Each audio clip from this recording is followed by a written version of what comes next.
para Paraguay y Bolivia. Por favor, les pedimos autorización para iniciar la grabación y le damos la bienvenida a Alex y a cada uno de ustedes. Bienvenidos y gracias por acompañarnos. Alex, tienes la palabra.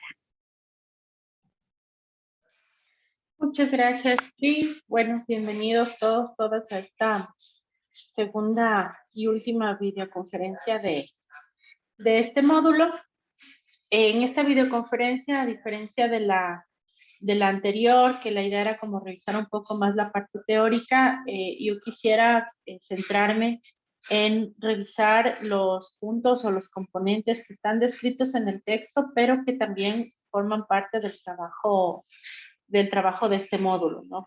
Como irlos aclarando, porque, bueno, el tiempo es cortito y creo que también así le vamos a sacar más provecho a la lectura que tengo la certeza de que todos han hecho por los comentarios que tuvimos en la clase, en la videoconferencia anterior, pero también me parece que, bueno, está ahí en el material. Si hay alguna pregunta sobre el material, igual me la pueden ir haciendo sobre la marcha, no hay ningún problema.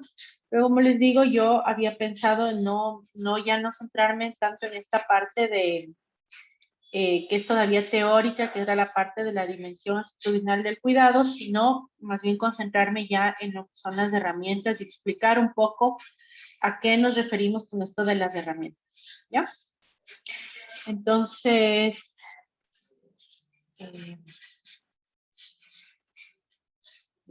ver, quiero compartir. Bueno, entonces, en esta videoconferencia, como les decía, quisiera, además porque tuvieron ya el taller con Emilio, entonces me imagino que ahí ya me compartió los contenidos, también se ha hablado del tema del cuidado y demás. Y quisiera yo más bien hacer énfasis en justamente cómo hacemos este cambio de paradigma, ¿no? De pensar el tema del cuidado de los voluntarios como en el mejor de los casos, como una actividad puntual, ¿no? Como a lo mejor hacerles un grupo de reflexión, de desahogo de vez en cuando, a pensarlo como un eje transversal de la organización, ¿no? Un eje transversal de la planificación de la organización, que además no solo debería estar enfocado a los voluntarios, sino a todos los que laboran en la institución. Entonces, creo que tal vez si se puede conjugar la idea de todo el módulo es en eso, ¿no? Cómo vamos reflexionando del cuidado así, de lo más macro, lo vamos pensando en nuestra propia relación con el cuidado, hemos sido conscientes de la necesidad de autocuidarnos, de la importancia de mantener cuidado. Bueno, ahora cómo hacemos ese giro del paradigma, ¿no? Porque así como decíamos en la videoconferencia anterior, pareciera que justamente todo el contingente voluntariado, o no todo, pero la mayoría del contingente del voluntariado está enfocado en estas tareas de cuidado no reconocidas, no remuneradas, un poco como digamos, este trabajo que no tiene tanto valor. De la misma manera, el cuidado, cuando hablamos de los voluntarios, se suele ver de manera puntual y no de manera transversal.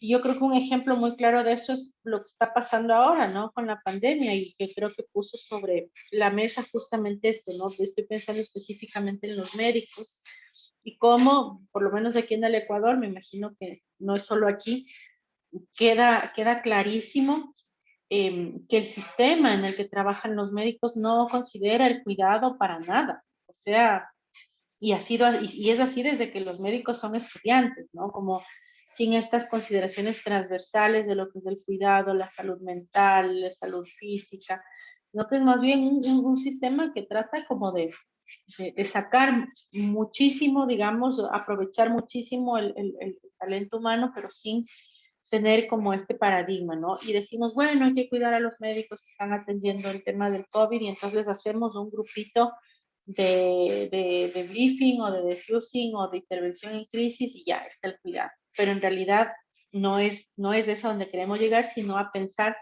cómo desde el inicio el sistema en el que están organizados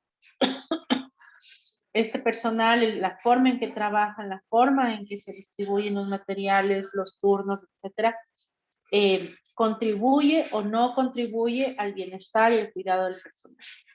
Entonces, esa va a ser un poco la tónica de la conversación de hoy y bueno, les invito igual como siempre a compartir sus ideas. Por ahí armamos un debate cortito porque bueno, el tiempo es cortito, pero quisiera ir hacia allá. Entonces, desde esta perspectiva, ya dejamos de ver el tema del cuidado como un extra. En algunas organizaciones incluso se puede ver como no solo un extra, sino además un extra eh, no muy deseable, ¿no? Porque es como un gasto así. Tenemos un presupuesto para algo y cuidar a los voluntarios del gasto. Pues mejor no lo hagamos o hagámoslo así. Traemos otro voluntario que les dé un tallercito, un fin de semana y ya. Y entonces lo que yo les quiero proponer en esta edición es más bien cómo pensamos en todo el proceso del voluntario, cómo vemos el cuidado como un eje transversal. Y yo, en ese sentido, les había propuesto en la última parte del texto las herramientas para el cuidado de los voluntarios en la organización, que lo que yo hice fue un poco recopilar, justamente pensando en este ciclo, ¿no? De cómo empieza desde cuando el voluntario se enrola en una tarea o una organización y el tránsito, digamos, que hace dentro de esta organización. De hecho, ahorita que estaba revisando la presentación, digo, me faltó la salida, ¿no? Cómo debería haber también, fíjense, y a mí se me pasó, a pesar que estaba tratando de pensarlo todo transversalmente, debería haber algo que tiene que ver con lo que llaman en el mundo laboral el outsourcing, ¿no? O sea, una vez que el voluntario termina su ciclo de voluntario, bueno, ¿cómo potencia, cómo capitaliza eso que hizo y cómo le ayudamos a seguir adelante con su plan de vida o de reintegración, si es que es un voluntario expatriado, etcétera, ¿no? Entonces, fíjense cómo, y si lo vamos pensando más, a lo mejor encontramos más cositas y entonces se va cumpliendo la ética del cuidado de la que hablábamos la videoconferencia. En todo caso, lo que yo les había preparado en el texto son estos 4 momentos o 4 componentes, les puse yo, donde es importante transversalizar el cuidado de los voluntarios, ¿no?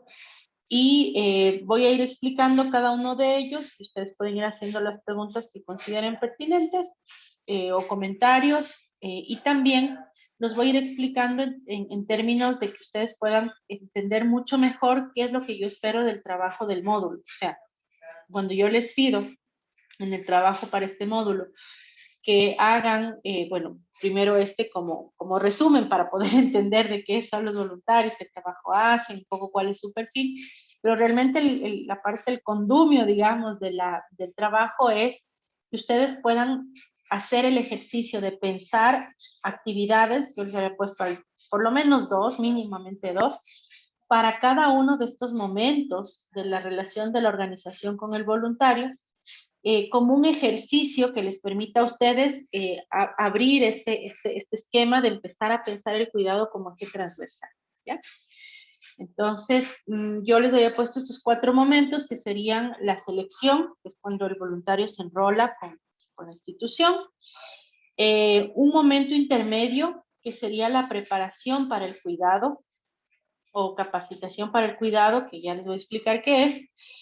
Luego, un momento que sería durante todo el trayecto, ¿no? Del voluntario siendo voluntario, que tiene que ver con las actividades permanentes para su cuidado que las proporciona la organización y al mismo tiempo las opciones individuales que le da la organización para su cuidado.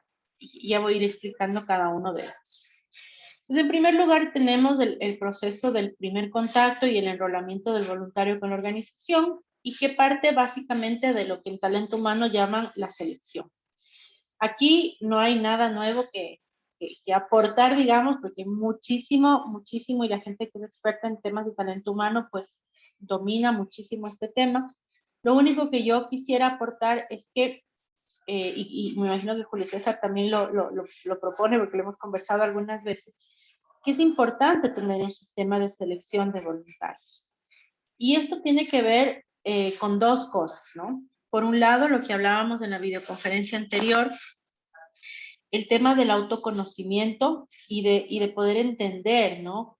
En dónde está el voluntario, cuáles son sus motivaciones, dónde puede haber esos puntos ciegos que si le enrolamos en una determinada tarea le pueden, eh, digamos, pueden desbordar sus emocionalidades, pero también pueden desbordar lo que decíamos, ¿no? El deseo de poder o el deseo de sanar, eh, o donde puede la angustia de la tarea mismo sobrepasarle y hacerle mucho daño al voluntario.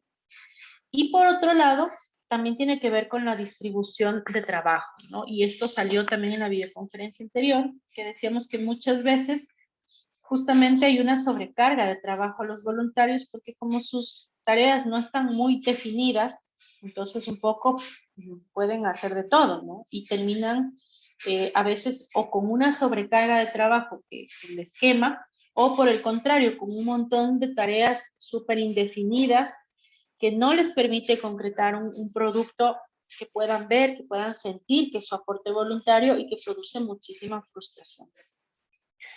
Eh, Ejemplos de esto, bueno, hay miles porque lamentablemente es una práctica común no hacer procesos de selección para el voluntario, porque el voluntario ya, pues con su voluntad, con eso ya tiene que estar seleccionado. Pero es importante que primero la organización tenga claro pues cuáles son las tareas que les van a encargar a los voluntarios, hasta qué nivel de responsabilidad van a llegar y qué perfiles de voluntarios se necesitan para esas tareas.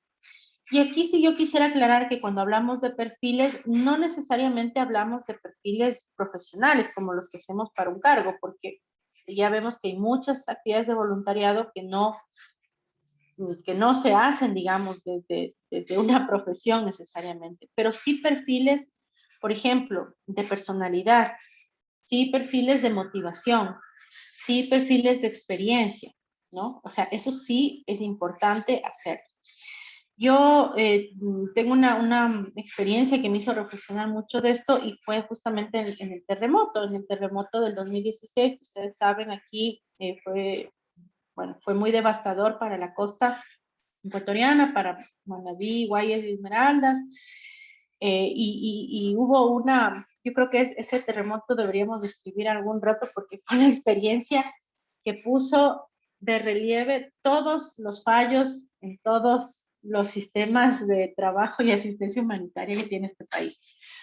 Pero uno de esos fue justamente este tema de la selección, ¿no? Cómo los organismos, no estoy hablando ni siquiera, fíjense, de organizaciones de voluntarios per se, sino yo tengo este recuerdo, el Ministerio de Salud hizo un llamado, ¿no? Decía, personal de salud que voluntariamente quiera ir a ayudar al terremoto. Y la gente estaba súper tocada por el tema del terremoto y las ganas de ayudar.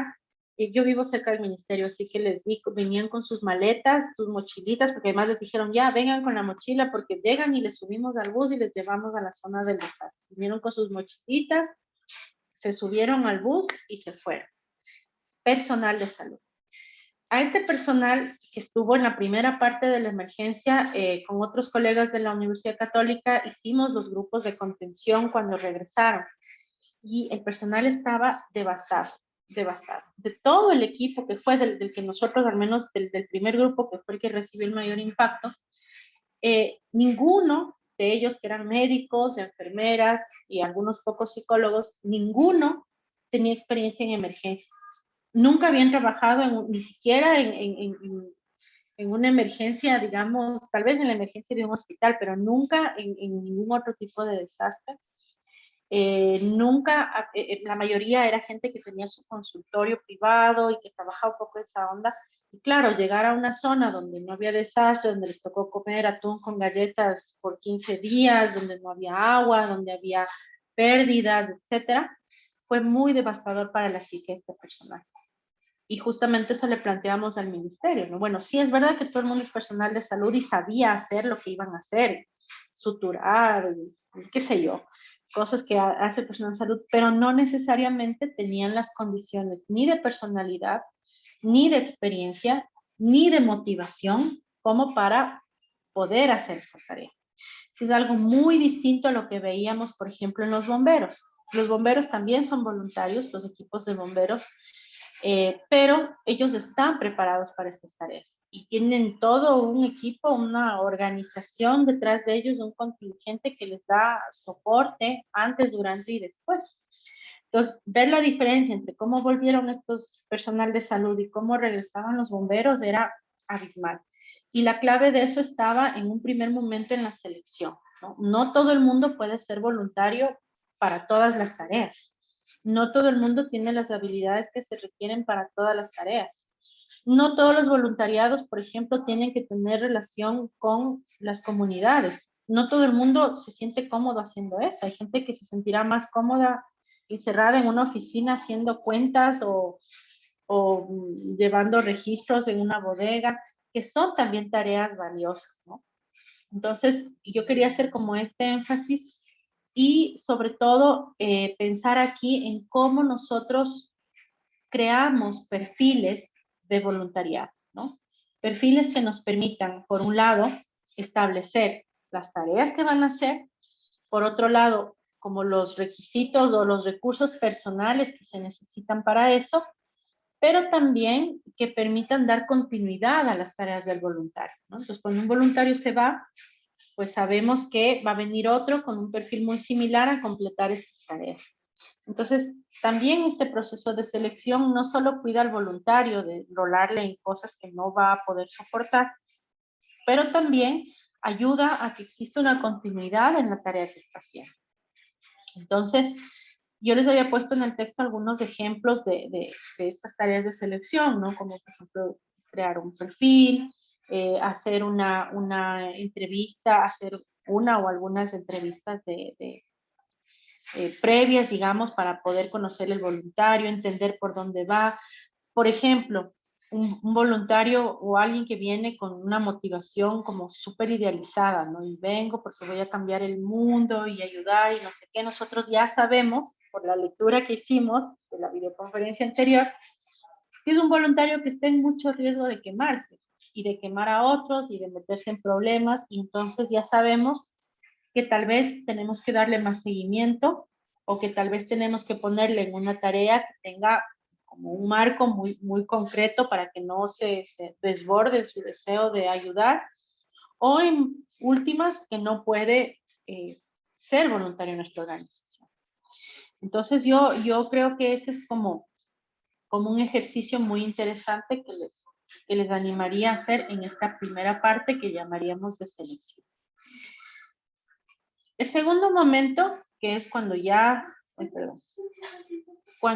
los voluntarios, digamos, idealmente han accedido a la organización, acorde con sus perfiles, se les ha entregado tareas, las tareas están claras, están definidas, tienen claro cuál es su línea jerárquica de responsabilidad, etcétera, es entrar ya en esta cultura del cuidado, que empieza con que el voluntario sea preparado o sea capacitado para darse cuenta de la importancia del cuidado, ¿sí? El ejercicio que ustedes hacen en este módulo de leer el texto es eso, ¿no? O sea, el texto, aparte de la primera parte, que explica lo de la ética del cuidado, en realidad está pensado para producir en ustedes reflexiones que les lleven a ver y a cuestionar la necesidad de cuidar a otros y de autocuidarse. Espero que el texto esté haciendo ese efecto, pero esto es lo que queremos también, ¿no? Entonces, por ejemplo, abordar con los voluntarios el tema que hemos hablado la semana anterior de las motivaciones, de la propia herida, del deseo de poder, los riesgos de la salud mental. Me imagino que vieron algo de esto con Emilio también. Cómo identificar cuando uno está en una situación de riesgo y necesita pedir ayuda. Todo esto forma parte de una preparación que hay que darles a los voluntarios porque, como dijimos, estamos en un sistema que como no prioriza el cuidado, pues en realidad ninguno de nosotros sabemos cuidarnos, ¿no? Y esto en términos principalmente de salud mental, porque la salud física ya un poquito más, está como más afinado, ¿no? Si yo les digo, a ver, ¿qué es para el autocuidado? Me dirán comer bien, dormir 8 horas, etcétera, ¿no? Pero el tema de la salud mental todavía está un poquito olvidado. Pero básicamente hay que prepararnos, generar conciencia, capacitarnos sobre la importancia de cuidarnos. Y como les decía, yo les puse aquí un slash capacitación porque tal vez esa es la vía más clara, más rápida, más directa, más económica también de hacerlo, porque se puede hacer una capacitación a todos los voluntarios en cada generación y está. Pero en realidad yo le llamaría generar conciencia sobre el cuidado, sobre la necesidad de cuidarse y la necesidad de cuidar a los demás. Dentro de este campo, que tiene que ver con el cuidado, también están, y esto sí lo tienen algunas organizaciones, por ejemplo, las formaciones que hacen sobre los principios de cuidado a las comunidades, ¿no? Que hay ¿no? Entiendo que hay organizaciones que hacen capacitaciones, por ejemplo, de prevención de la violencia, de prevención de la discriminación, de prevención del acoso sexual, o sea, todo esto que nos ayuda a pensar en la importancia de cuidarme y de cuidar a los otros es esta preparación para el cuidado. ¿Hasta aquí tienen alguna pregunta, algún comentario que quieran hacer?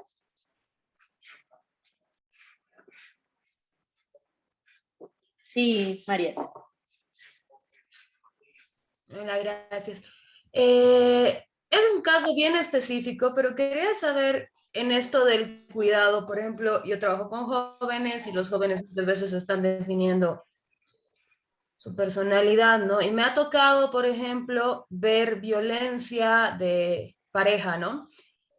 Que han terminado y yo me he quedado con la chica y obviamente hemos hecho todo un círculo de cuidado, pero este personaje era joven indisciplinado y ahora es un buen tipo. Igual yo no me animo a meterlo de vuelta porque obviamente le afecta mucho a ella, pero ¿hasta qué punto yo tengo ese derecho de juzgar a alguien por algo así y dejarlo de lado? Está bien dejarlo de lado, es como, porque estoy cuidando a la chica, entonces, no sé, es una pregunta no muy clara Mm, porque tampoco lo tengo claro cómo actuar, ¿no? ujú. Bueno, a mí me parece que es una pregunta súper interesante porque yo creo que es de ese tipo de casos los que se salen un poco de lo que está en los manuales, ¿no?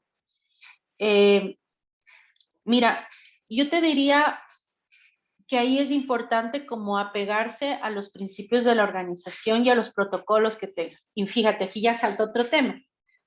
Las organizaciones deben tener un protocolo para la violencia de género. Tiene que haberlo porque es una realidad. Y entonces el protocolo nos responde estas preguntas. Si esta misma situación que tú estás contando pasara en la universidad donde yo trabajo, donde hay un protocolo que, bueno, ahí le hacemos un poco marchar, claramente el protocolo dice que la persona agredida no puede estar en el espacio que el agresor. Y entonces toda la logística tiene que organizarse para que no se encuentren, tengan clases diferentes. No le vamos a expulsar al chico, pero tiene que organizarse de una manera en que este chico no puede ni cruzarse más o menos por la calle. Pero el protocolo lo dice y ya nos resuelve. Entonces yo creo que ahí sería importante como ver cómo es la política de la organización. Lo ideal es que las organizaciones tengan una política de cero tolerancia a la violencia y eso implica que una persona que fue violenta con otra, no importa en el contexto en el que se dio, ya no puede participar de la organización por esto, ¿no? Entonces, yo te diría que en esta lógica del cuidado, que me imagino tú lo has hecho así como muy intuitivamente, sí tiene muchísimo sentido esto, ¿no? Y tal vez, o sea, qué pena que el chico es voluntarioso y chévere que quiera participar, pero ha tenido una conducta que es inaceptable para toda la ética y la lógica de la organización, ¿no? O sea, la violencia no se admite, no se tolera en ningún ámbito, ni afuera, ni adentro, ni en ningún lado, ¿no? Y tal vez yo te propondría como hacerte la pregunta, y si no hubiera sido la persona a la que él violentó su pareja, sino un destinatario u otro colaborador, ¿no? ¿Cómo se manejaría? Entonces, me parece que ahí tienes que ver mucho cómo son los principios de la organización, pero también este tema de cuál es el nivel de tolerancia y también el entender que, bueno, si esta persona es capaz de violentar a otra persona en estas condiciones, pues hay algo en relación a lo que decíamos, ¿no? Al perfil de personalidad, que tiene que revisarlo, ¿no? Que hace que en cualquier otra circunstancia ese potencial de violencia pueda salir, no solo con esa persona. Entonces, no sé si te respondo satisfactoriamente, pero me parece que va por ahí un poco la idea justamente de pensar transversalmente el cuidado, ¿no? Muy bien. ¿Alguien más? Sí, Samuel. Buenas noches. Sobre ese punto que decía la compañera, nosotros hemos recibido en el CONAVOL, en el Consejo Nacional de Voluntariado, bueno, recibimos denuncias de las organizaciones. Y en esta semana un voluntario que es médico, él nos dice que su organización voluntaria le está obligando a través de un dispositivo que se pueda colocar la vacuna, ¿no? Y si no se coloca, obviamente le van a retirar. Entonces, ahí quería consultar, ¿no? Cómo nosotros podemos actuar de una manera responsable, de tal forma de no vulnerar también los derechos del voluntario. Entonces, ahí quisiera yo recibir algún aporte. Muchas gracias. Gracias, Samuel, por la pregunta. Mira, yo creo que este tema de la voluntariedad de la vacuna o no es un tema súper complejo en nuestros tiempos, porque, digamos, no es la primera vez que una vacuna es obligatoria para algo. O sea, de hecho, hay países a los que tienes que entrar poniéndote una vacuna, o qué sé yo, por ejemplo, aquí en el Ecuador hace años hubo una epidemia de difteria y nos obligaron a vacunar, tenías que llevar certificado para hacer los trámites públicos. O sea, no será la primera vez. Pero yo creo que ahora sí es muy controversial porque mayor cantidad de información sobre el tema de las vacunas y demás, la gente tiene más posturas, a veces más informadas, a veces menos informadas, frente a las que aparentemente puede elegir y sentirse vulnerado si le quitan esa capacidad de elección. Sin embargo, yo te diría que en este terreno sí queda completamente en el campo de la institución. O sea, la organización tiene unos principios, unos parámetros que están previamente definidos. O sea, no creo que al voluntario de última hora le dijeron, ¿sabe qué? Con su caso decidimos que si no se vacuna no entra. Me imagino que es una regla para todos. Y que en tanta organización, pues pueden ellos definir eso y no es digamos, no se le está violentando en su capacidad de elegir. O sea, el voluntario puede elegir, ¿no? Yo elijo no vacunarme y bueno, esta organización no me va a recibir sin vacuna. Es un poco eso. Pero yo creo que a veces se puede volver como difuso justamente ese tema del derecho de elección, ¿no? Por tanta información que tenemos, cuando en realidad hay cosas en las que sí tienes derecho a elegir, pero también la contraparte tiene derecho a elegir sobre esa elección que tú haces, ¿no? Evelyn y luego Rocío. ¿Qué tal? Buenas noches. Bueno, mi pregunta está relacionada un poco a lo de la conversación de ahorita, por ejemplo, al ejemplo que dio la compañera anteriormente, porque bueno, si bien de alguna forma mi organización sí trabaja con perfiles de selección, o sea que dependen mucho de los proyectos en los que van a trabajar como voluntarios los chicos y chicas de Ecuador, porque mi organización es de voluntariado internacional. pero de alguna forma el ejemplo que dio la compañera me hizo acordar de un caso en el que un voluntario estaba en Reino Unido y pues allá conoció a una chica. Pasaron creo que 6 meses o un año, no recuerdo bien el tiempo, haciendo el voluntariado, construyeron una relación y pues en algún punto su relación se rompió, pasaron muchas cosas y al final la chica terminó denunciándole al voluntario como por violencia. Entonces, esa era una situación súper grave porque estaba en otro país e implicaba abogados, ya se vencía la visa y pasaron muchas cosas.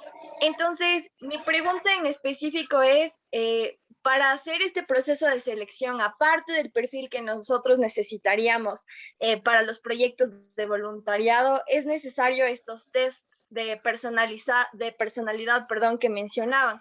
Pero nosotros como coordinadores, sin ser como profesionales en psicología, por ejemplo, ¿podríamos aplicar estos tests? ¿O cada organización quizá debería tener un profesional en psicología para poder hacerlo? Sí, bueno, no, yo les ponía el ejemplo de los test porque es algo que nos permite, eh, digamos, de una manera como más objetivo, más parametrizada, dar una visión. Se puede hacer también con una entrevista, pero el test tiene que ser aplicado por un psicólogo profesional. Se supone, ¿no es cierto?, que el personal de talento humano, que sean psicólogos organizacionales, saben aplicar los test, saben interpretarlos, saben utilizarlos, o la organización, si no es con un psicólogo, podría contratar, ¿no?, un consultor o alguien que lo haga, ¿no? Porque hay toda una preparación, digamos, que hacemos para poder aplicar y interpretar los test y demás. Pero el test lo que nos da es como una línea, digamos, como un perfil de rangos en los que la persona puede tener como indicadores más llamativos, por ejemplo, mayor agresividad o poca, qué sé yo, poca resiliencia frente a las dificultades, etcétera.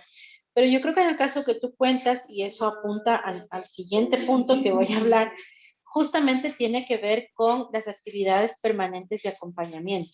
O sea, sí está bien hacer la selección, está bien crear conciencia en el voluntario de la importancia del autocuidado, pero no es suficiente. Con eso no les podemos ya mandar por el mundo. Es importante tener un sistema de acompañamiento permanente y contención permanente. Y mucho más si el voluntario está en un contexto que no es el de su cotidianidad, porque hay dinámicas, digamos, personales súper complejas que se activan cuando uno va expatriado o va a una comunidad que no, y que pueden desbordar a la persona, ¿no? Entonces, tiene que haber un acompañamiento durante todo el proceso. Yo decía hasta el fin y luego digo, no, ahora estoy pensando, digo, no, hasta que se acabe y regrese a su país, ¿no? Y cuando regrese a su país tiene que haber un acompañamiento hasta que se vuelva a insertar como en sus dinámicas cotidianas. Pero bueno, eso ya muy ideal, pero por lo menos sí, mientras esté ahí, porque no sabemos, ¿no?, cómo el choque cultural, cómo el tema climático, cómo influye en esos rasgos que ya vimos en el perfil cuando hicimos la selección y cómo pueden provocar. Tú me estás contando de un caso de violencia, ¿no? Que bueno, puede ser multicausal, pero por ejemplo yo he visto no en voluntarios, pero sí en personas expatriadas, temas de brotes de psicopatología, ¿no? Porque el impacto de irse a otro país y no sé qué es tan, y había una psicopatología latente y ¡pam!, ahí se brotaron y les dio qué sé yo, el episodio psicótico o el episodio maníaco y están en otro país y nadie puede contactarles y nos enteramos porque algún compañero buena gente del voluntario asustado medio tenía nuestro teléfono y nos llamó porque no hay estos sistemas de acompañamiento permanente. Entonces yo te diría que apunta por ahí también. Rosy. Gracias, Alexandra. Buenas noches. Y yo lo que quería comentar era, escuchando las dos primeras preguntas y en relación al tema del cuidado, creo que es súper importante también y parte del cuidado, ¿no? Tener como claridad en las reglas y el contexto en el que los voluntarios van a colaborar. Me parece que es también un tema de responsabilidad y de cuidado de nuestras organizaciones también, porque es una responsabilidad súper grande los efectos que pueda tener también ciertas acciones incorrectas de los voluntarios, porque creo que pasa y me parece que todos aquí y todos quienes trabajamos en estas organizaciones, algún caso debemos haber tenido alguna vez, ¿no? Como mínimo. Y ahí lo que decías en relación a la respuesta a la primera pregunta creo que es súper clave el tener como organizaciones también este cuidado en nosotros mismos, desarrollando marcos claros de reglas, de códigos, de ética, de conducta, que nos permitan también trasladar a los voluntarios cuál es el margen de acción, cuál es la cancha en la que estamos jugando, digamos, y lo que se tolera y lo que no. Nosotros, bueno, en UNB tenemos, ¿no?, códigos de conducta y todos funcionarios ONU y los voluntarios ONU tienen que seguir los códigos de conducta de las Naciones Unidas, los principios y los valores de las Naciones Unidas, es algo que se les transmite, pero también tenemos un código de conducta propio de UNB que lo reciben los voluntarios durante el proceso de reclutamiento y en la inducción que les damos nosotros hacemos hincapié como algo mandatorio previo a su acuerdo de voluntariado. Esos tienen que completar 3 cursos mandatorios, uno de seguridad y otro de esos es justamente de prevención de acoso y abuso sexual, porque claro, la violencia es cero tolerancia en Naciones Unidas ante la violencia, pero trabajamos con seres humanos y somos tantas personas y no sabemos al final quién de las personas que están ingresando pueden tener estos comportamientos. Nadie puede garantizar que no lo vayan a hacer, pero como organizaciones sí podemos tener una responsabilidad en tener este marco de acción y de información y de sensibilización hacia esos, pero también es un tema de cuidado hacia nosotros como organizaciones, porque podemos entrar en problemas a veces incluso hasta legales complejos. Estamos interviniendo en comunidades y en entornos sensibles y sabemos qué ha pasado en el mundo y hay lamentablemente muchos casos donde son los voluntarios o voluntarias que van a comunidades quienes terminan afectando a varias personas. Ha habido casos de violaciones, son cosas muy graves en las que del lado nuestro es súper complejo y ese es un cuestionamiento que yo siempre tengo, ¿no? Es del miedo que también siempre tengo de, bueno, estamos haciendo un proceso de selección bastante responsable, pero tampoco podemos ser absolutamente exhaustivos y hacer pruebas y test psicológicos y ni aún así garantizar qué va a ser la persona. Entonces sí, también creo que como organización debemos tener una lógica de cuidado hacia nosotros con este tipo de herramientas.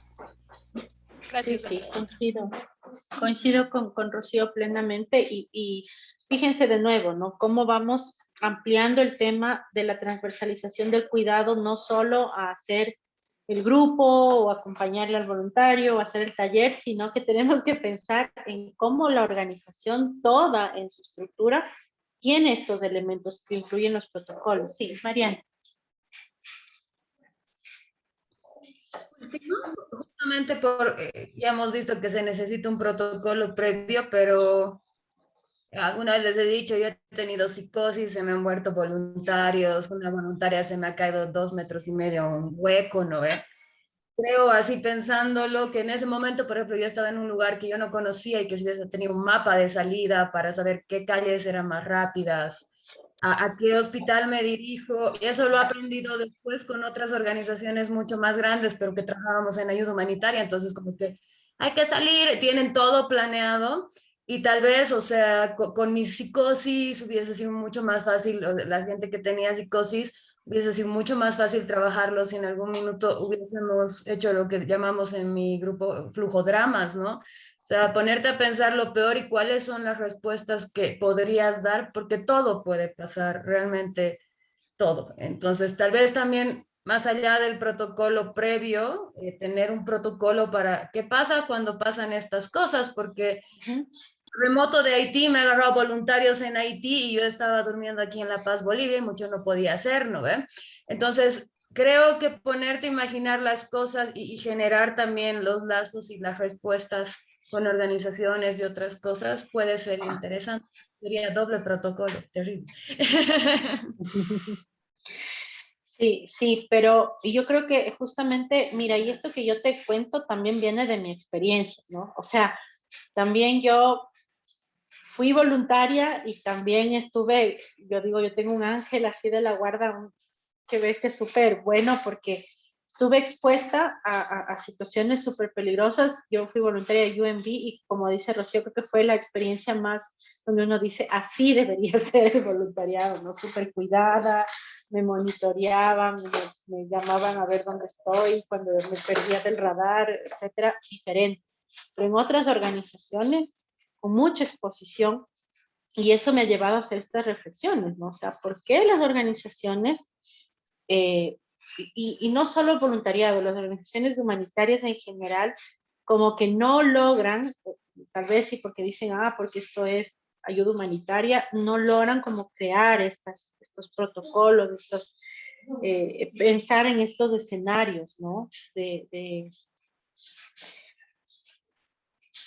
Estos escenarios donde las personas pueden tener un imprevisto, pueden tener un accidente, yo tengo que conocer cómo es el entorno, tengo que dar una respuesta y entonces ahí viene justamente el caos después y todas las cosas negativas que pueden pasar.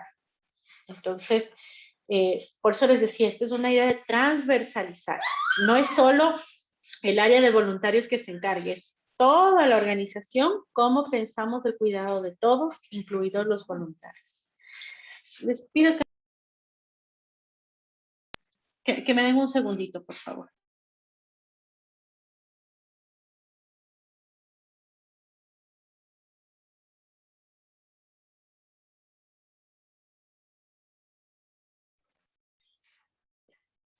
Disculpen, estoy aquí con mi ayudante de cátedra. Un ratito. Bueno, el siguiente punto es el que tiene que ver con lo que ya había mencionado, las actividades permanentes. Y eso tiene que ver, de nuevo, con esta lógica de el cuidado no es una actividad puntual, sino que es una actividad transversal. Entonces, idealmente todo lo que hace la organización tendría que estar pensado con la lógica del cuidado. Todo. La logística, el transporte, la selección, qué sé yo, la organización del trabajo, todo. Pero además debe haber un sistema permanente de monitoreo a los voluntarios, ¿no? Y cuando digo de monitoreo, puede tener un montón de formas, ¿no? Puede ser alguien que, no sé, que les acompaña permanentemente, o sea, alguien del staff que no les deja solos, digamos, a los voluntarios, que está como en un orden jerárquico superior a ellos. Puede ser un sistema de monitoreo remoto, ¿no? Alguien que les llama cada tanto. Puede ser un sistema de evaluación, digamos, por tareas. Eso ya depende de la forma que tiene la organización, pero tiene que haber un sistema permanente de monitoreo. Yo creo que una de las cosas que surge mucho, y por ejemplo yo lo he visto con voluntarios expatriados muchísimo, es que los voluntarios expatriados, por un lado, tienen que adaptarse al nuevo entorno al que vienen, ¿cierto? Que ya es un cambio personal súper fuerte, ¿no? Cultura, clima, etcétera. Pero además de su tarea, empiezan a encontrarse con dilemas que les cuestionan sus propias concepciones de la vida, ¿no? Yo recuerdo que... Pues, un ratito. Disculpen, voy a apagar el video, pero sigo hablando.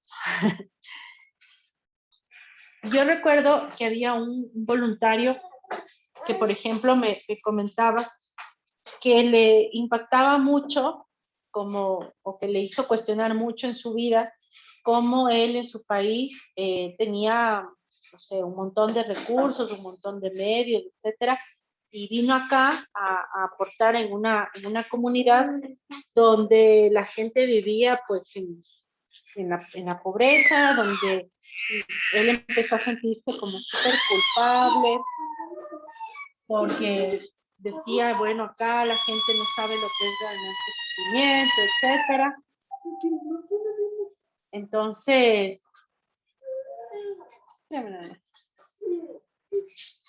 Entonces, estos dilemas morales también afectan la salud mental de los voluntarios, pero los voluntarios, cuando no tienen un sistema de acompañamiento, pues se quedan con esos dilemas de ellos solitos, ¿no? Creyendo que es así súper normal que les pase.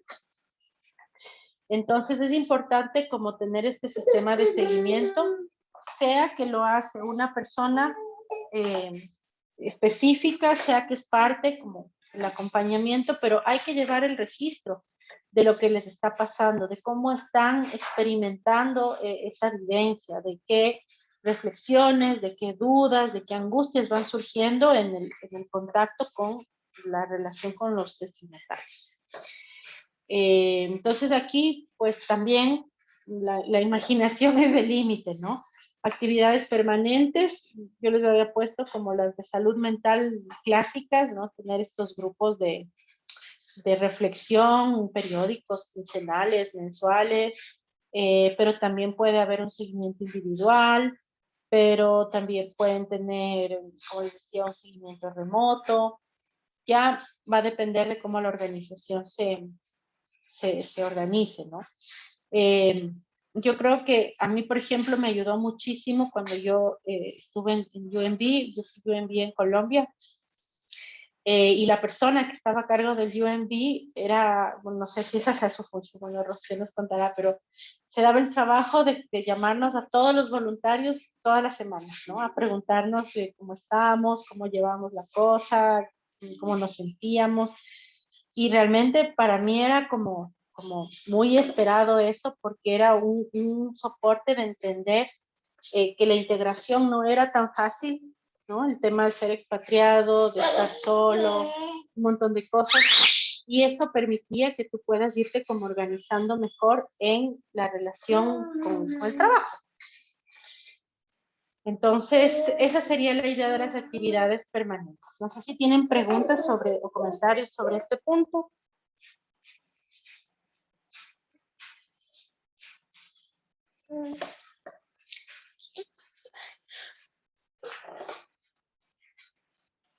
¿No? Bueno, avancemos entonces al siguiente punto, que sería el de las opciones individuales. Las opciones individuales, disculpen, pero ya esta es su hora de estar con la mamá. Bueno, las opciones individuales tienen que ver también con qué tanto se les puede facilitar a los voluntarios el acceso a alternativas de cuidado personal que no pasan por la organización. O sea, que ya no es la organización la responsable de darles este cuidado como parte de las tareas cotidianas, pero que les permita tener acceso a ellas si es que ellos lo necesitan. La acción de opción individual más clásica, digamos, es el proveer un seguro de salud, ¿no? Un seguro de salud que les permita en cualquier momento, pues, acceder a la cobertura de salud física, mental, etcétera, que requieran, ¿no? Por ejemplo, yo he visto experiencias en zonas que están muy aisladas, donde las organizaciones facilitan acceso, por ejemplo, a gimnasios, ¿no? A un gimnasio dentro del campamento, etcétera, donde esté refugiado, el refugiado, el voluntario, para poder hacer actividades físicas, etcétera, ¿no? Entonces, esto también, pensando siempre con un poco más de énfasis en los voluntarios expatriados, pero también en los voluntarios nacionales, ¿no? Es como súper importante el poder, si bien, y esto lo decía justamente Rocío la vez anterior, obviamente en esa discusión, este debate que teníamos sobre la remuneración o no a los voluntarios, justamente esto de decir, bueno, tal vez no una remuneración, pero sí todas las condiciones mínimamente de seguridad que necesita la persona para poder hacer su tarea. Entonces, creo que por ahí van las actividades.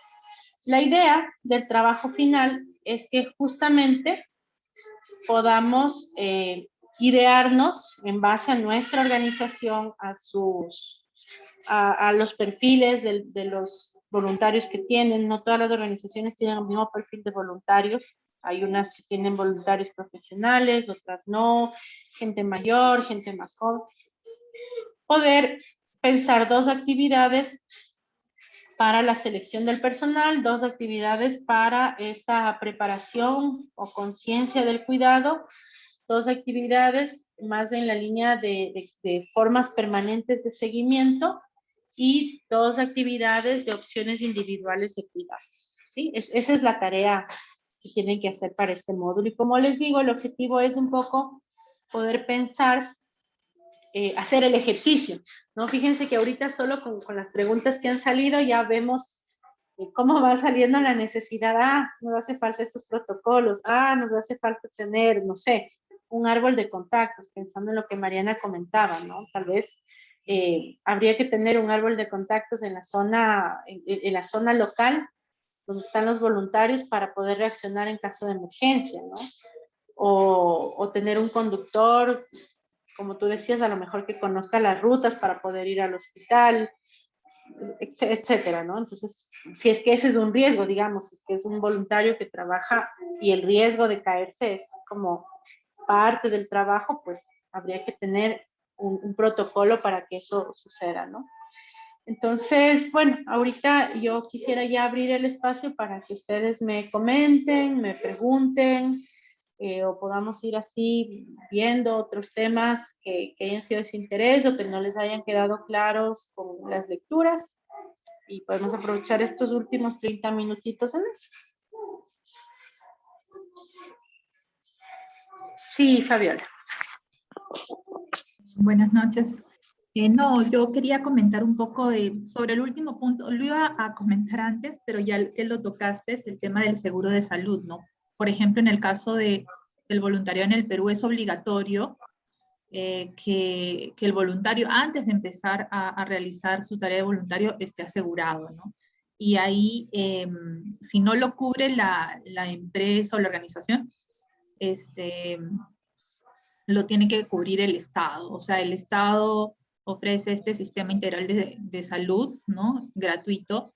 Y bueno, en mi caso, a todos los voluntarios que postulan a la organización, yo sí si es que no tienen seguro, sí hago que se inscriban, ¿no? Porque es universal y gratuito. Entonces, eso quería comentar. Gracias, Fabiola. Sí, es súper importante el poder garantizar eso, ¿no? También, como decía Rocío, es un alivio un cuidado para la organización, porque si pasa un imprevisto y no hay un seguro de salud, ¿quién cubre esos gastos, no? El voluntario, la organización, también hay un tema de responsabilidad.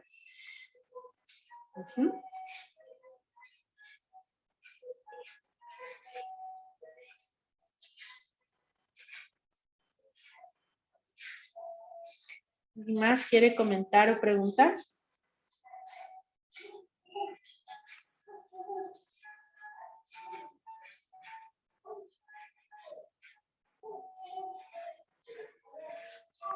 Bueno, tal vez entonces podríamos un poco, les pido que me compartan qué cosas se les van ocurriendo, ¿no? En relación a esta tarea. Me imagino que mientras yo iba hablando, a pesar de las interrupciones que tuve al final, ya como que se nos va ocurriendo, ¿no? Qué cosas pasan en cada una de estas realidades. Entonces, no sé si quieren compartir qué actividades han ido pensando o creen que podrían ir en la tarea o creen que podrían ya implementar ya concretamente sus organizaciones. Estaría súper bien.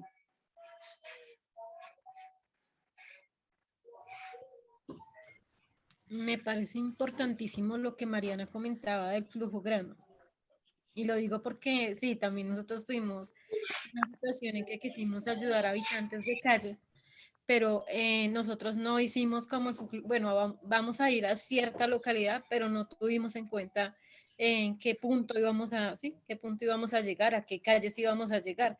Y cuando ya llegamos, eso fue como un choque emocional cuando empezamos a ver de que no, hasta aquí y hasta aquí entran y ya hasta ahí se puede y sí, entonces digamos que sí es supremamente importante hacer como un mapa de a dónde vamos a llegar, cómo vamos a llegar y en qué calles vamos pues digamos que hacer la acción, ¿no?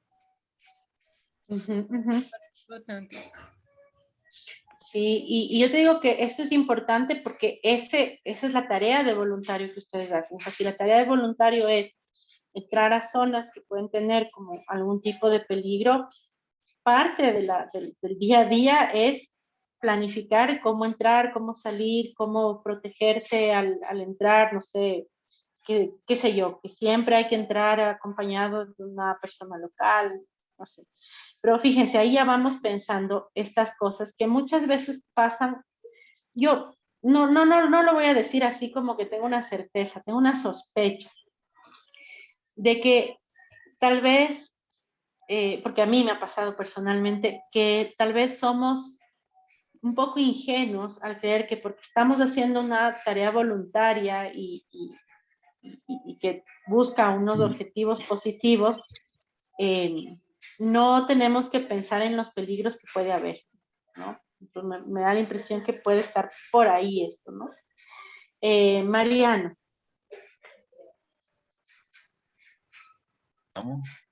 Realmente me gustó mucho el seguro que tienen las personas que hacen voluntario o voluntariado. Me interesa muchísimo ahora que logramos ingresar en el Consejo Nacional de Voluntariado, una vez que asumamos el cargo, después de las elecciones que tuvimos hace 15 días, que dimos participación a todos los compañeros que dieron su voto internacional del lugar donde estaban.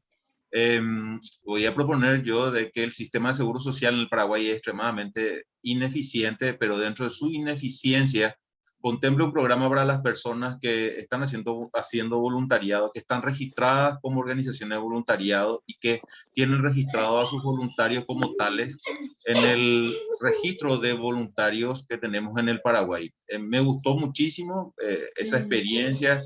En algún momento hay que profundizar, compartir con los compañeros cómo se dan eso, porque en el Paraguay no existe eso, ¿verdad? Muchas gracias. Bueno, gracias, Mariano, por tu participación. Sí, es interesante. Yo, la verdad, no sé cómo está el tema en el Ecuador, pero sí, debería ser mandatorio el tema del seguro. Roberto. Hola, Alexandra. A ver, yo trabajo en una organización no directamente de gestión de voluntariado, sino más bien nosotros recibimos voluntarios, por ejemplo, del Servicio Civil Italiano y de universidades italianas, que muchos de los procesos que tú nos mencionas, ellos ya los realizan evidentemente y en algunos de ellos nosotros nos involucramos, sea a nivel de la selección, de la formación previa, de contextualizar el lugar en al que van a venir, etcétera, etcétera. Todo esto remoto y luego in situ también hacemos todos los procesos. Ahora, una cosa que me parece interesante y que en nuestro caso es útil, pero también a veces se presta atención, es la negociación y los acuerdos que puedes llegar, en este caso nosotros, por ejemplo, con una universidad italiana, que tiene sus protocolos, por ejemplo, sus horarios, dicen, abre el voluntario, tiene tantas horas y tiene un día libre, por decirte. O en términos, te hablo de la forma de voluntariado que recibimos, ¿no? O tenemos estos protocolos para tal cosa, en temas de salud, el seguro, por ejemplo, ya vienen con seguro internacional y también un seguro local.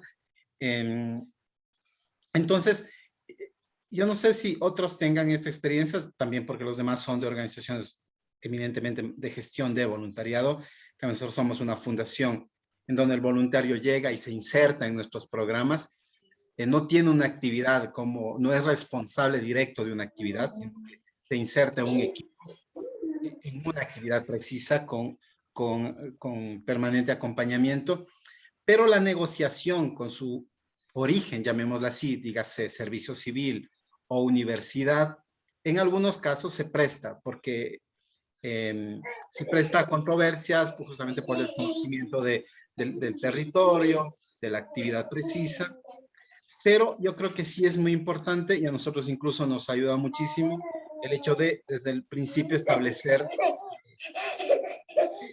protocolos, de lineamientos y códigos de convivencia, protocolos, llámese lo que sea, tal manera que la universidad o el servicio civil sabe exactamente cuál es la postura de la organización frente a tal o cual situación, dígase temas de violencia, temas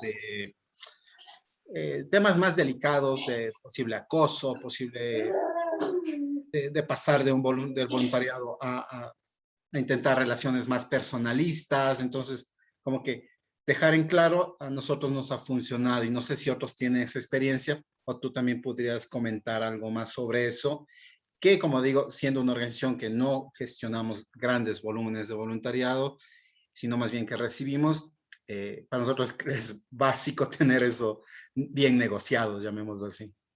Gracias. Sí, sí. Yo creo que lo que dice Roberto es clave. Yo diría no solo por la forma de la fundación en la que tú trabajas, sino en general, ¿no? Tener claros, como decían hace un rato, delimitada la cancha en la que estamos es fundamental. Porque se puede dar la otra versión, ¿no? O sea, así como la organización puede darle unas tareas indefinidas al voluntario y explotarle laboralmente, también el voluntario puede tener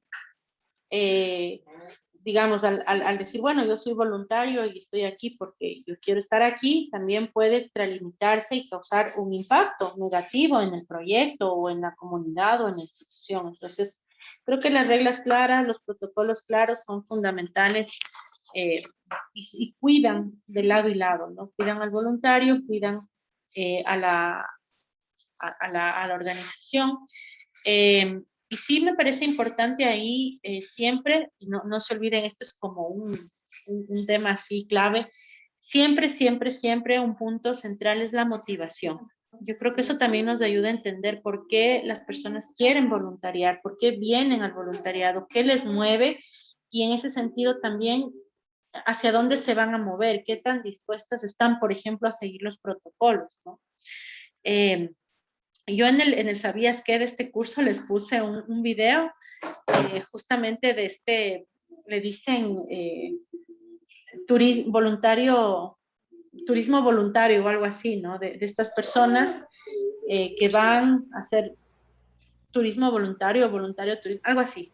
No me acuerdo el término ahora, pero habla de estas personas que van, por ejemplo, desde países europeos o desde los Estados Unidos al África especialmente, a ser voluntarios, pero lo que sacan de ahí es como tomarse las fotos y poner en sus perfiles y ganar un montón de likes y de seguidores, no sé qué, ¿no? Entonces, yo creo que ahí, y puede ser que les hayan dicho, ¿no? El protocolo dice que esto está prohibido, que no hay como tomar fotos a la gente, yo qué sé. Pero la persona, como tiene una motivación que no tiene que ver con el cuidado del otro, sino otras motivaciones, va a voluntariar, a usar el voluntariado para su beneficio. Entonces, ahí viene lo que yo les decía de tener mucha atención en el tema de la motivación. Yo creo que ahí se puede dilucidar también, ¿no? ¿Qué tanto el voluntario está dispuesto a adaptarse, a ser flexible con las condiciones de llegada o no?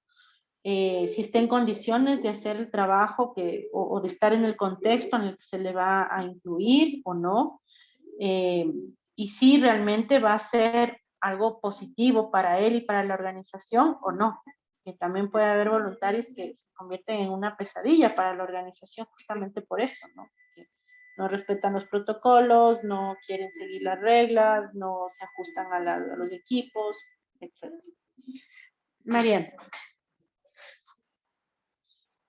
Y creo que en ese sentido también es bien importante, no sé, pasa que hay voluntarios, como tú decías, ¿no? Súper emocionados, súper comprometidos con la comunidad. Muchas veces su comunidad puede ser más peligrosa de lo que uno se imagina, pero ellos salen y hacen las cosas porque son parte de esa comunidad y pueden generar conflictos bien fuertes, ¿no? De repente en barrios súper complicados porque se creen de la comunidad, se van de fiesta y terminan generando complique para no solamente nuestra institución, o sea, de repente si te matan a un voluntario, tu institución entra en problemas, la familia desde ya, ¿no? Chao.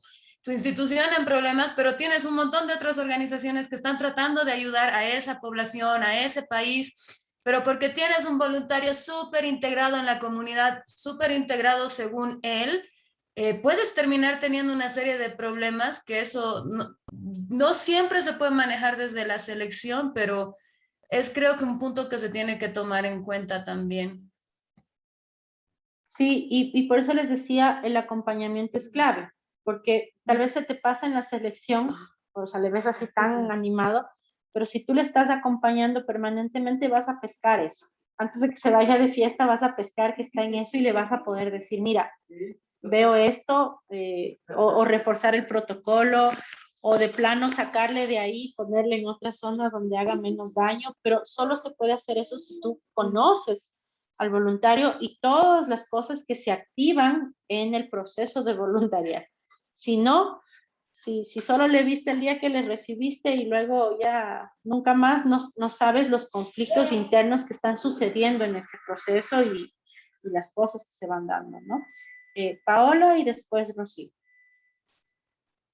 Sí, bueno, respecto un poco, comentando lo que han dicho ya mis compañeros y lo que acaba de decir Mariana, creo que es importante luego de esto, de estas conferencias, desde el ámbito de mi organización y desde un análisis así rápido, es importante también incluir dentro del proceso de selección y el acompañamiento mismo de los voluntarios, tal vez desde el inicio un test, en el caso de que sea necesario. En el caso de mi organización trabajamos con niños, siempre hay una vulneración de cierta manera en algunos casos, ¿no? Donde hay personas que tienen tendencias un poco complicadas precisamente con los niños que pueden vulnerar esos derechos.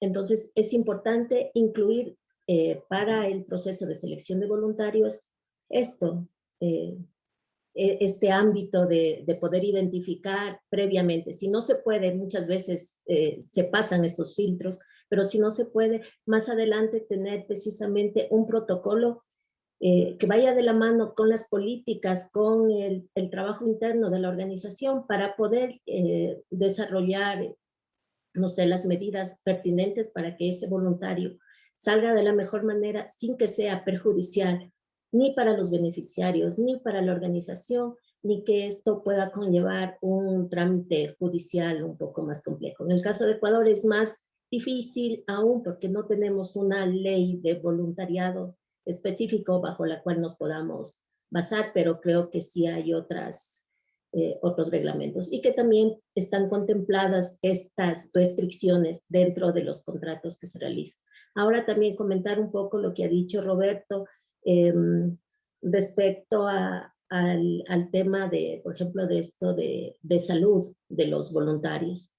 Si bien es cierto, los voluntarios de Servicio Civil Italiano, Servicio Cívico Francés, ya vienen con un seguro de salud. A nosotros nos ha pasado, ellos tienen un seguro de salud, pero nos pasa que en cualquier momento se enferman los voluntarios o tienen una emergencia médica que no puede esperar y que de todas maneras necesita esa atención. Es importante que podamos dentro de las organizaciones establecer cuál es el protocolo de salud que deben seguir estos voluntarios, cuáles son los médicos a los que pueden asistir, etcétera, tener un listado para que ellos tengan esa facilidad.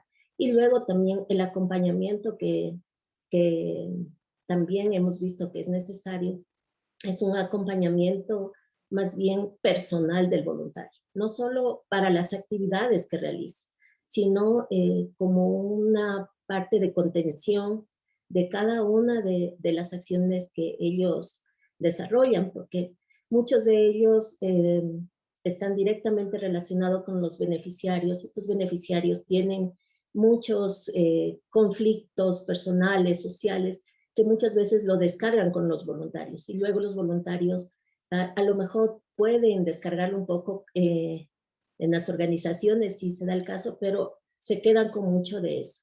Entonces es importante también tener ese acompañamiento personal que permita al voluntario descargar todas esas emociones, todos esos sentimientos que se van acumulando para que precisamente les permita desarrollar su aspecto personal, profesional mientras dure su voluntariado en la organización. Eso. Gracias, Paola, por tu aporte. Y yo incluiría en lo que tú dices, mientras te escuchaba, pensaba, y también la posibilidad de salir, ¿no? De no cumplir el voluntariado. O sea, este acompañamiento sí puede ser orientado a contenerles y sostenerles hasta el final del proceso, pero también a identificar cuándo no se puede hacer eso, que también es bien importante, ¿no? Porque decimos, no todo el mundo puede hacer todas las tareas, ¿no? Rocío. Gracias, Alexandra. Yo quería hacer un comentario, no sé si es algo que pasa en todas las organizaciones porque depende de la estructura y el tamaño y de cómo es el modelo de gestión, ¿no? Pero algo que yo identifico ahora que es un desafío para UNB por la forma en cómo nosotros gestionamos el voluntariado y nuestro modelo es que en términos del acompañamiento al voluntario, quien hace el acompañamiento realmente más cercano es el supervisor o supervisora del voluntario que está en una de las diferentes agencias de la ONU. Y eso es un desafío para nosotros como programa porque al final a igual número de voluntarios tienes igual número de supervisores. Entonces se vuelve muy complejo porque tampoco tenemos, digamos, un proceso súper establecido para hacer procesos permanentes de sensibilización y seguimiento con los supervisores de este acompañamiento que están dando a los voluntarios. ¿Me explico? No sé cómo son las otras organizaciones, pero no somos nosotras quienes reclutamos al voluntario en UNB, quienes acompañamos cada una de sus tareas y el día a día, porque nuestro modelo es ser una agencia que recluta y brinda este servicio para las agencias y cuida del voluntario en términos de sus beneficios, sus condiciones, su seguro, sus oportunidades de aprendizaje y todo el proceso formal, ¿no? De entrada y salida. Pero el día a día de las tareas que realiza el proyecto, en la comunidad donde está siendo supervisado y acompañado por un supervisor que es algún personal de la agencia, donde perdemos cierta capacidad de control, ¿no? Entonces, también es un desafío ahora pensándolo como tenemos un documento, digamos, donde establecemos cuáles son las funciones que debe tener un supervisor de un voluntario, se habla mucho de esto, pero sí es un desafío enorme para nosotras el tener un control de esto, ¿no? Y ser este canal entre ese intermediario y el voluntario. Ahora que lo veo, sí, es uno de los desafíos que supongo que algunas organizaciones tendrán algo parecido.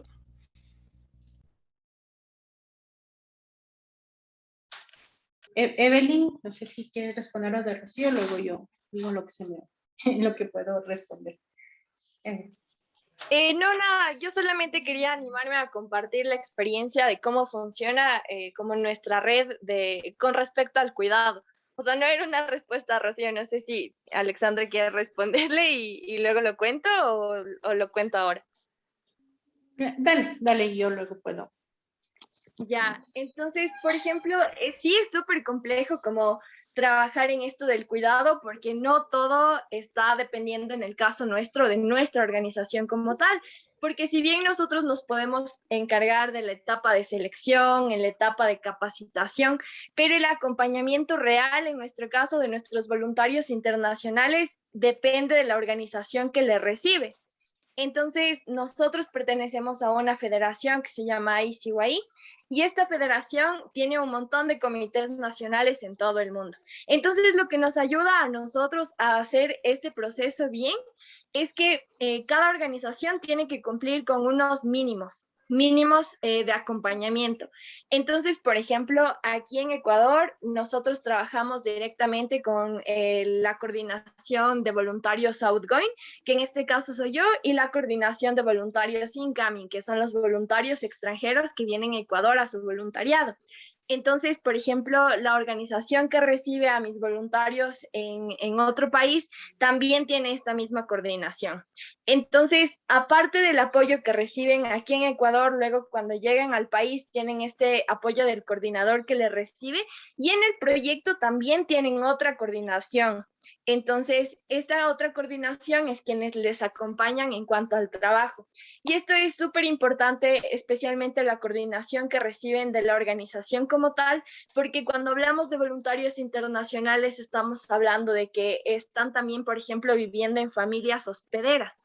Entonces, cuando el voluntario o voluntaria no se adapta a la familia hospedera, es súper importante manejarlo esto a nivel de organización. Entonces, de esa forma nosotros podemos hacer una evaluación si es que es como viable cambiarles de familia, o por ejemplo a veces tampoco se adaptan al proyecto. Entonces también está esa posibilidad de cambiarles de acuerdo a cómo se van desarrollando, siempre pensando en este cuidado, en el bienestar del voluntario o voluntaria. Y asimismo, cuando regresen al país, pues también tienen este soporte de la coordinación. Y aparte, otro de los mecanismos que usa la federación es que trabajamos siempre con mentores. ¿Quiénes son los mentores? Son como los pares de nuestros voluntarios y voluntarias. Entonces, son como el primer bloque al que acude el voluntario cuando tiene preguntas súper sencillas como, no sé, ¿en dónde puedo encontrar tal cosa? O no entiendo esta expresión en el idioma, ¿quién me puede ayudar? O algo así. Entonces, también es trabajar en este acompañamiento en fases. Y lo último que me gustaría compartir es que ahora con el tema de la pandemia se ha vuelto mucho más necesario, como mucho más importante generar esto de los protocolos y trabajarlos e implementarlos, porque nuestros voluntarios trabajan directamente con personas vulnerables, con niños y niñas, con adultos mayores, personas con discapacidades. Entonces, al tener este protocolo, nosotros nos aseguramos, o bueno, ni siquiera nos aseguramos, como por lo menos establecemos lineamientos que tienen que seguir sí o sí al tener esta conciencia de que está en sus manos. Por ejemplo, no promover el contagio del COVID en este caso. Entonces, es súper importante también trabajarlo en esto en tiempos de pandemia y voluntariado. Muchas gracias, Evelyn. Yo creo que es una experiencia muy interesante la que cuentas, ¿no? Yo tal vez un poco pensando en lo que planteaba Rocío, era que yo creo que igual depende del perfil de voluntarios, ¿no? No es del mismo acompañamiento que requiere un voluntario profesional como son los voluntarios del UNB, que a lo mejor los jóvenes de voluntarios en una comunidad o los voluntarios que vienen al finalizar el colegio a hacer un intercambio y estar en, o sea, creo que también es importante como ver los recursos personales que puede tener el voluntario en términos de su edad, de su experiencia, de su tarea profesional. Pero sí creo que en el caso que tú cuentas, yo veo que hay como dos campos, ¿no? El supervisor que supervisa, digamos, las tareas del voluntario, el cómo cumple, digamos, con el rol que ha sido asignado, pero tal vez, y ahí te digo, fue mi experiencia, ¿no? El tener este otro contacto que hace el seguimiento de lo que podríamos decir, no sé, la integración, el día a día, cómo te sientes, de qué ha sido difícil, el tener como ese punto de referencia que está, digamos, en un contacto más como, sí, como de la cotidianidad, ¿no? No tanto laboral, sino de lo que te pasa en la vida a raíz de este cambio de entrar al voluntariado. Pienso para los voluntarios internacionales. Creo que con los voluntarios nacionales es un poco más sencillo en términos de que este acompañamiento, pues, digamos, tienen un entorno que les brinde ese acompañamiento, ¿no? Están en sus localidades, con sus familias, en un entorno que conocen, y entonces sí el acompañamiento puede ser mucho más centrado a la tarea como tal, al cumplimiento de la tarea como tal. Pero con los internacionales ahí está doble, como lo dijo Evelyn, ¿no? Hay por un lado, las dificultades de la vida cotidiana, de la adaptación al entorno, y por otro lado, pues también el trabajo como tal. Entonces, sí creo que es un desafío importante porque como, bueno, tú decías, no todos los supervisores estarán sensibilizados acerca de esto, pero creo que es interesante que vayan como surgiendo estas necesidades para que pues, los puedan ir planteando en sus organizaciones. Bueno, estamos con 6 minutos que nos quedan. No sé si para finalizar alguien quisiera preguntar algo más, compartir algo más, comentar algo más.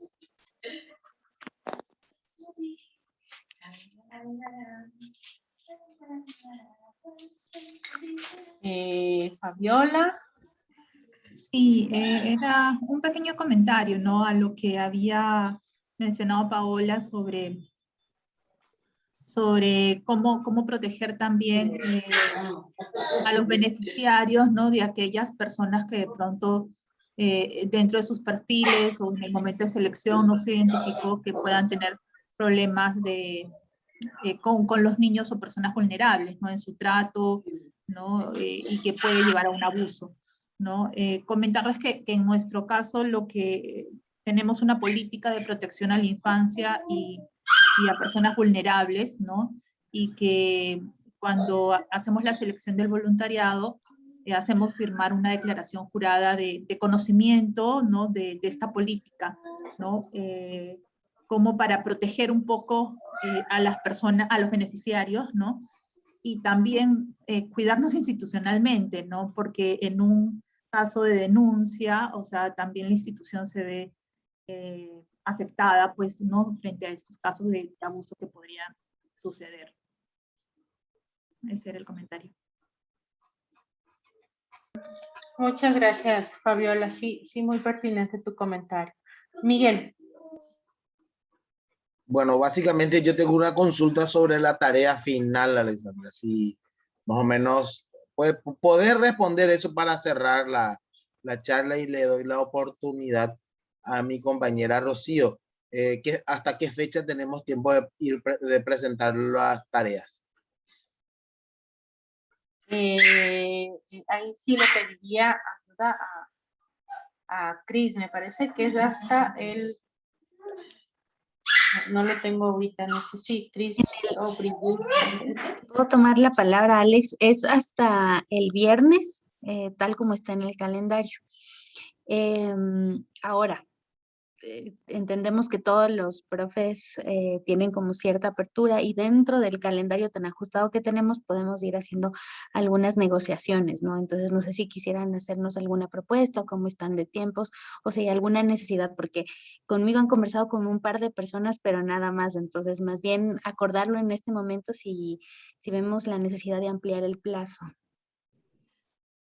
Podría ser hasta el domingo para tener el fin de semana para trabajar.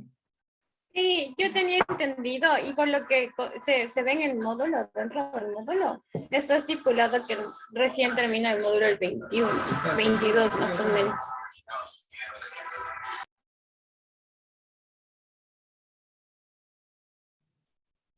Sí, termina el 21, el domingo, ¿no? Oficialmente, digamos. Pero la idea era como darles un espacio de 2 días para que puedan descansar, puedan también, digamos, hacer la transición entre módulo y módulo, pero está a criterio de Alex lo que pueda comentarnos. Sí, por mí no hay problema si lo entregan el domingo. No hay problema.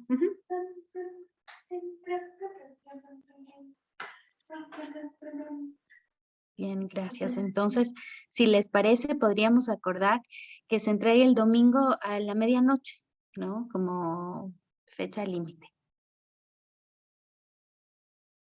Buenísimo. No sé si habían como varias manitas levantadas. No sé si alguien más quería comentar algo.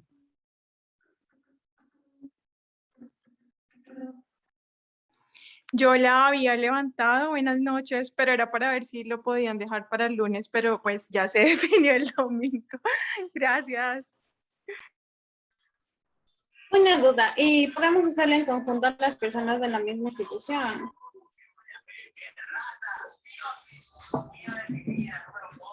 No escuché, perdón. ¿Se ve ya? Escuché lejanamente. Que si lo podíamos hacer en conjunto a las personas de la misma institución. Sí, no hay ningún problema.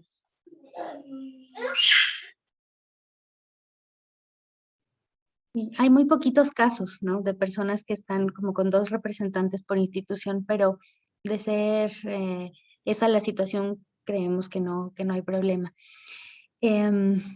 Bueno, finalmente, si no hay ninguna otra novedad, solamente comentarles que justo con esta videoconferencia cerramos el módulo, que le agradecemos mucho a Alex por su compartir, por todo el tiempo y el esfuerzo y la dedicación que le dedicó tanto al módulo escrito como a las videoconferencias, animarles a que puedan seguir preguntando, a que puedan seguir aprovechando el espacio del foro de dudas, porque Alex tiene mucha experiencia en estos temas y seguramente puede aportarnos muchísimo. Nada más agradecer también su responsabilidad, siempre admirable y muy reconocida, y animarles, ¿no? Ya estamos, como les decía, ya casi al 60% de la formación y estamos contentos con los resultados. Entonces, bueno, se vienen muchas sorpresas, buenas noticias para los siguientes módulos, así que ánimo con el trabajo y siéntanse también acompañados en este camino. La idea del curso es poder darles elementos para reflexionar sobre cómo adaptarnos a la situación actual, sobre cómo construir un modelo de voluntariado que transforme realidades, y creo que no es como darles un trabajo adicional, ¿no? Sino encontrar la forma de reflexionar alrededor de lo que ya hacen cotidianamente. Así que aprovechen ese espacio y aprovechen el espacio de las tareas finales también desde ahí, ¿no? Como para mirar lo que están haciendo y desde ahí entender cómo pueden el curso aportarles. Eso, Alex, te doy la palabra por si quisieras hacer agregar algo más. Bueno, muchas gracias. Por mi parte, nada más que agradecerles. Creo que han sido los comentarios muy apropiados, muy enriquecedores. Como siempre, las videoconferencias quedan cortas. Me hubiera gustado poder tener un poco más de interacción en los foros. A veces creo que ahí puede también ir reflexionando cosas, pero también pues está, como dice Cris, está abierto el foro de preguntas, las pueden hacer a través de la tarea, y si no, las pueden hacer a través del chat, no hay ningún problema. Estoy muy abierta a acompañarles, a responderles sus dudas. Les agradezco su atención, su participación, y bueno, espero que los materiales preparados les hayan servido para el objetivo que tenían, que eso es como lo central realmente para mí. Así que bueno, ha sido un placer compartir con ustedes y nos estaremos viendo próximamente. Que les vaya muy bien con la tarea. Gracias, Alexandra. Chao, buenas noches. Gracias, Gracias, Alex. Alex. Buenas noches, Bonita noche. gracias. Un Muchísimas abrazo. gracias.